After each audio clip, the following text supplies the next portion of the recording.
Hello guys, আমি ইয়াসমিন। সবাই কেমন আছেন? আশা করছি ভালো আছেন। সকালবেলা ঘুম থেকে উঠে এদিকে দুধ গরম করে নিচ্ছি আর ডিমটা মেয়েটার জন্য সেদ্ধ করে নিয়েছি।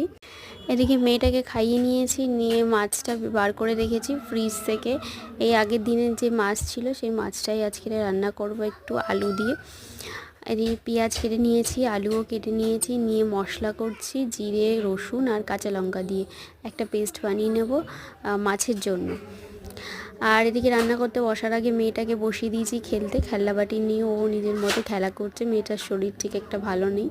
আর আজকে করব আলু দিয়ে টমেটো আলু ভাজা, এটাকে আমরা এটাই বলি, টমেটো আলু ভাজা। তো ওটাই বানাবো। অনেকদিন পরই টমেটো আলু ভাজাটা বানিয়েছি। তো ওটা বানানো হয়ে গেছে। এদিকে ওই কড়াটাই ধুয়ে নিচ্ছি, ওই কড়াতে জল দিয়ে ধুয়ে নিচ্ছি, নিয়ে ওতে মাছ ভেজে নিলাম। আর দেখুন মাছটাও ভাজা হয়ে গেছে, আর উনুনটা কি সুন্দর জ্বলছে, দেখুন কি সুন্দরভাবে উনুনটা জ্বলছে। অনেকদিন পরই উনুনে রান্না করছি তো ভালো লাগছে। মাছটা ভাজা হয়ে গেছে, মাছটা ভেজে তুলে নিয়ে আমি ওতে আলু আর পেঁয়াজটা ভেজে নিলাম। নিয়ে যে পেস্টটা করেছিলাম জিরে কাঁচা লঙ্কা আর রসুনের, সেই পেস্টটা দিয়ে ভালো করে মশলাটা কষিয়ে নিচ্ছি। নিয়ে তার মধ্যে দিয়ে দিলাম একটু হলুদের গুঁড়ো আর লবণ, আর কিছুই দিইনি এই মাছের তরকারিতে।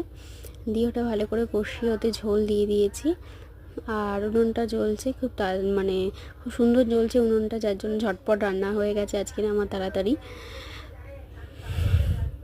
এদিকে মাছের তরকারি হয়ে গেছে, এদিকে ডালটা বসিয়ে দিলাম টমেটো ডালের জন্য।